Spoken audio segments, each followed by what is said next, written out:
որոշեց այն, ինչ որ ունենք, պետք է նշեմ, որ այո, հանցկացի բացակայության պայմաններում կոնկրետ դրվագով, այն էլ այն դեպքում, երբ ինքը հենց մեղադրող Արգամ Դալաքյանը բողոքարկում իր կողմից չի ներկայացրել եւ թույլ է տալիս, այսպես ասած, իլուր ամբողջ հասարակության իր տեսաուղերձով վստահորեն ոտնահարելով անմեղության կանխավարկածը, կոպիտ կերպով ոտնահարում է այդ քայլով անմեղության կանխավարկածը եւ այդ պայմաններում ես ինքս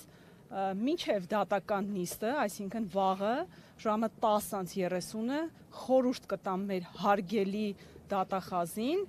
ցուցաբերել որպես այդպիսին քաղաքական արիություն եւ մինչև դատական նիստերի դահլիճը ներկայանալը հայտնել ինքն իրեն ինքնաբացարկ եւ չմտնել այսպիսի ապօրինությունների տակ, ինչպիսին սկսվել է դեռևս 2025 թվականի հունիսի 17-ից։ Սա քրեական վարույթ չէ։ Սա 135 հատորանոց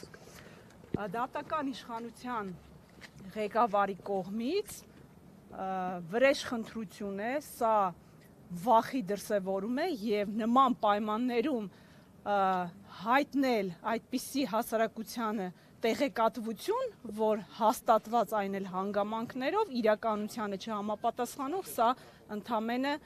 չեմ կարող ասել, սա աբսուրդի ժանրից է, որը որ մեր աշխատանքային պրակտիկայում երբևէ գոյություն չի ունեցել նման իրավիճակ։ Ես կարող եմ այսքանը ասել եւ հուսանք, որ մեր միջնորդությունը վաղվա դատական նիստով, ինչպես նշվեց, առաջնահերթության կարգով կքննարկվի եւ կունենանք գոնե այս անգամ արդար որոշում է ակնկալում պաշտպանական կողմը դատարանից։ Այսքանը։ Ես ավելացնեմ, լրացնեմ գործը։